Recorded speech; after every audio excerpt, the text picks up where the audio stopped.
Olá meninos e meninas, como é que é? Tudo bem com vocês? Sejam bem-vindos a mais um vídeo. Novo mês a começar, novo conteúdo a arrancar. Ou não, tenham calma.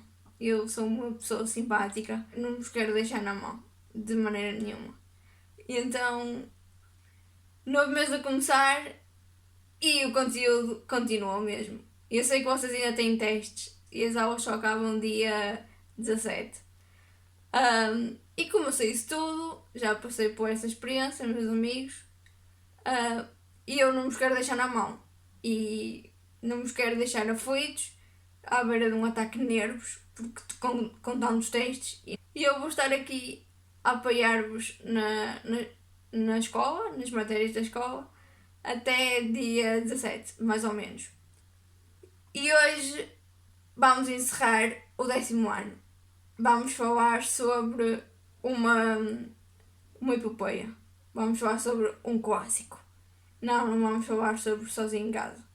Eu sei que vocês estão cansados, mas por favor, façam mais este esforço. Hoje vamos falar sobre a grande obra Lusíadas, de Luís de Camões. Luís Vaz de Camões. Oh, desculpe, você está aí a brilhar, tão bonita. Desculpe incomodar, mas a senhora sabe-me contar a história de Portugal? Sabe por acaso o caminho que nós tivemos que percorrer, as coisas que tivemos que sofrer, os feitos que fizemos, até sermos quem somos?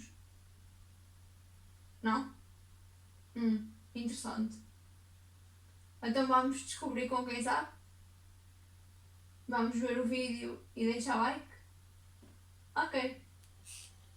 Obrigado. Desculpem incomodar, continuem a brilhar.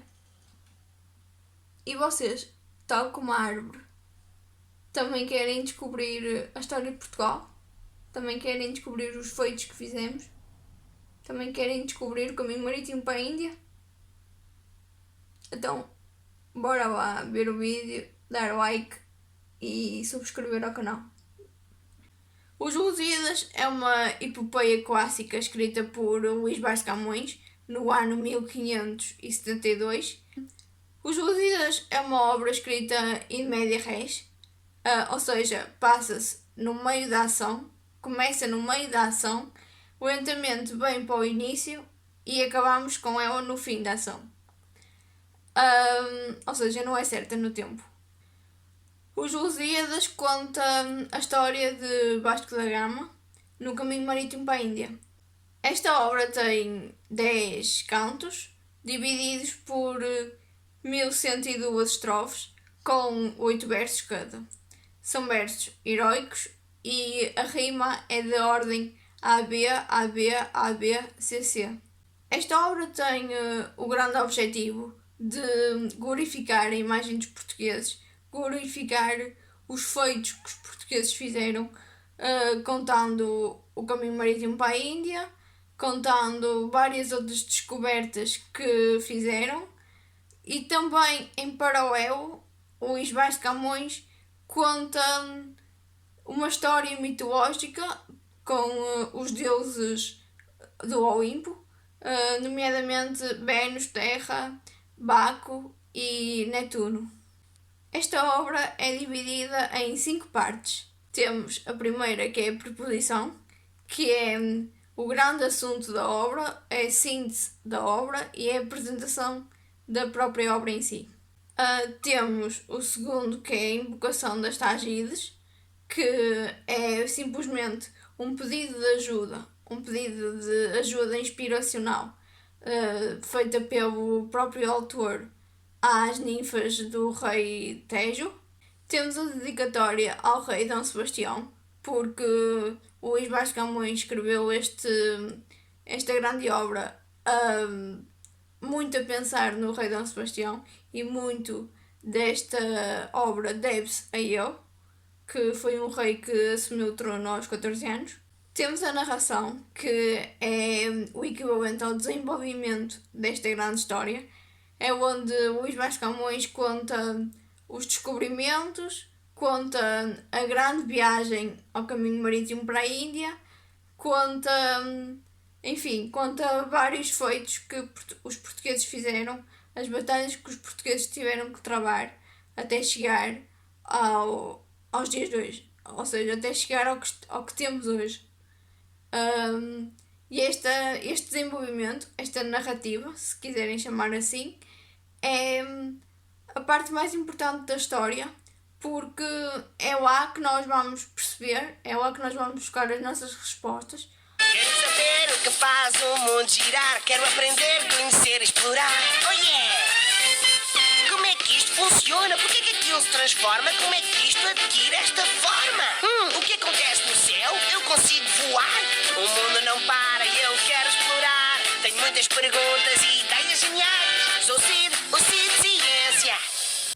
Esta parte também envolve um bocado a história, por isso exige da parte do leitor, neste caso da tua parte, um bocado, o mínimo de conhecimento de história, mais ali na primeira parte, na parte renascentista.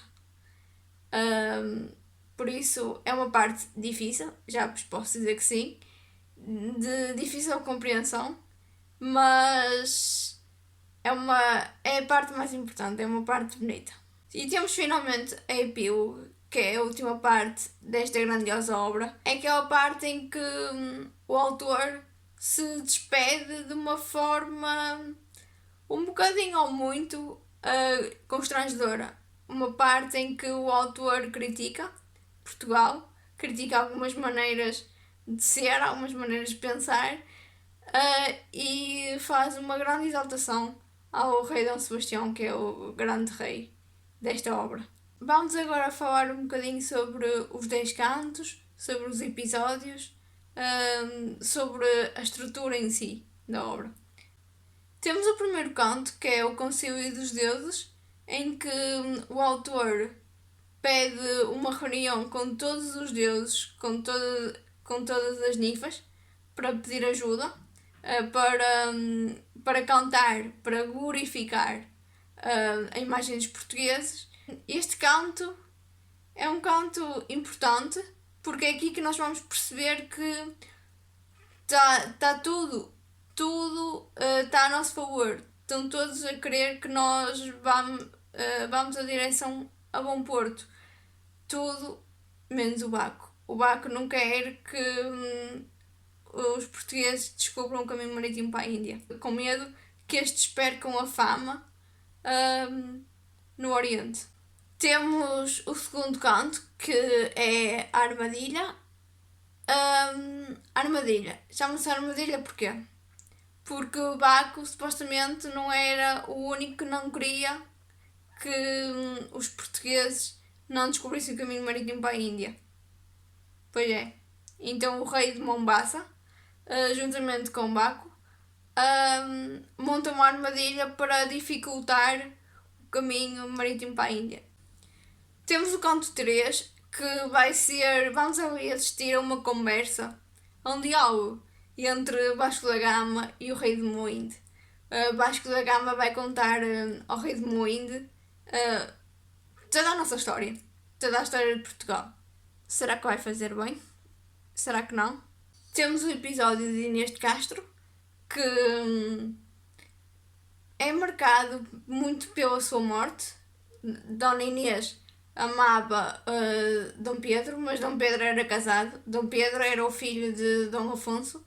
Então, como Dom Afonso sabia que Dom Pedro era casado, mandou matar Inês de Castro. E então Inês de Castro, no dia da sua morte, pediu piedade, pediu clemência pelos filhos, chorou. Não queria que a matassem, porque os filhos iam ficar órfãos de mãe, mas mesmo assim, Dom Afonso, como sabia que o Dom Pedro era casado e como sabia que Dona Inês gostava de Dom Pedro, mas era um amor impossível devido ao casamento, decidiu matá-la. E vou-vos contar aqui uma curiosidade. Se vocês forem à Quinta das Lágrimas, a Coimbra, a fonte que lá tem não é água.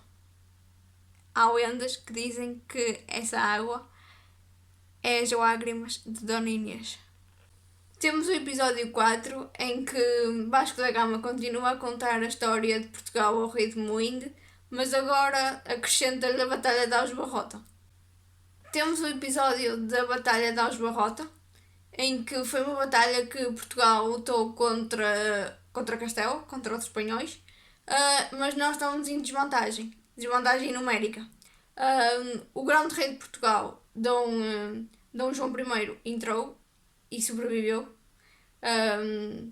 Também se destacaram muito as atuações de Nuno Álvares Pereira e do Mestre Davis, que foram incríveis nesta luta. Temos o episódio das despedidas em Belém, que é um episódio digno de lágrimas.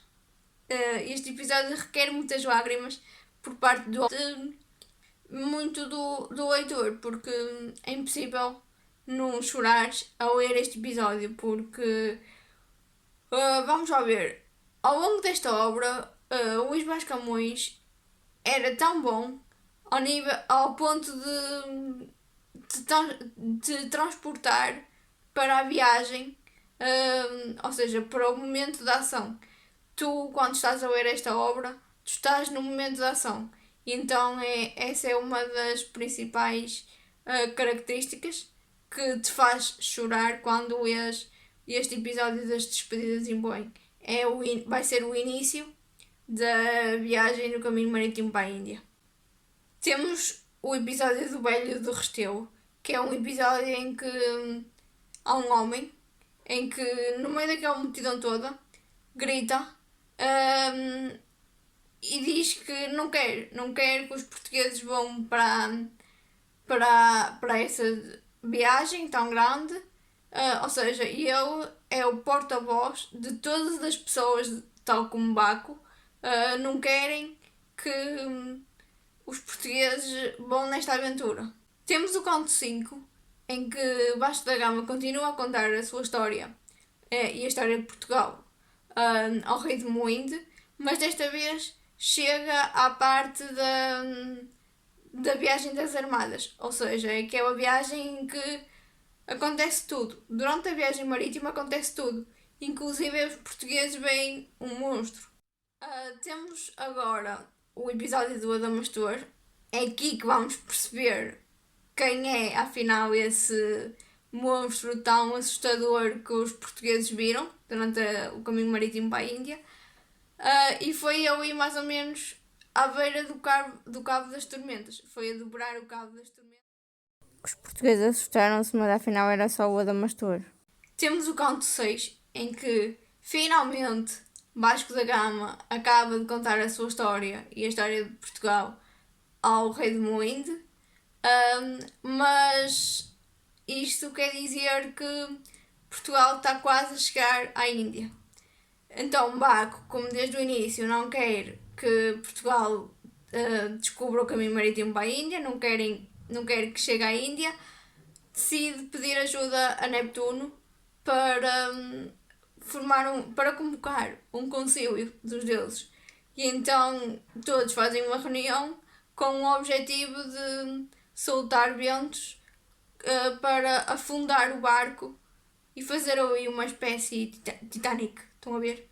E lá está, temos o episódio da tempestade, que vai ser o último desafio que os portugueses têm que superar até chegarem à Índia. E graças à ajuda de Benos vamos conseguir superar este desafio. Este episódio é um episódio bastante realista, como eu já disse.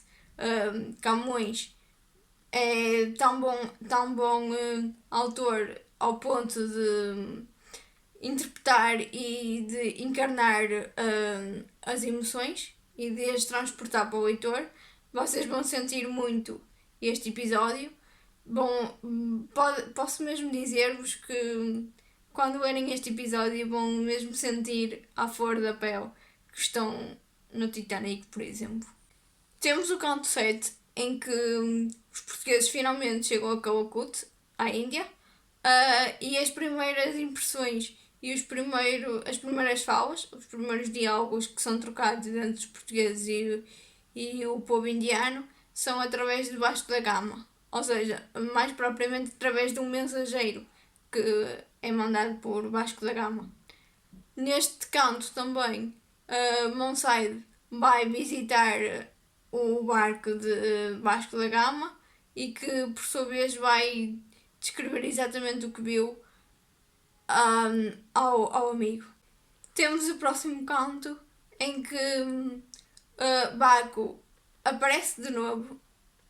Primeiro deu umas tréguas aos portugueses, deixou-os chegar com calminha e depois pensou: vocês chegaram contra a minha vontade, vou-vos lixar. E pronto, os portugueses chegaram, depois de estarem lá algum tempo, Baco apareceu de novo. E apareceu em sonho a um sacerdote, em que lhe disse ao ouvido, no sonho, claro, para estar de costas voltadas com os portugueses. Vasco da Gama apercebeu-se disso, apercebeu-se do aparecimento de Baco e de imediato começou logo a fazer malas, a fazer tudo para preparar a viagem de volta para Portugal. Quando chegaram, tinham uma grande recepção e uma espécie de um pedido de desculpas pelo sofrimento causado por parte de Benos e do Cupido.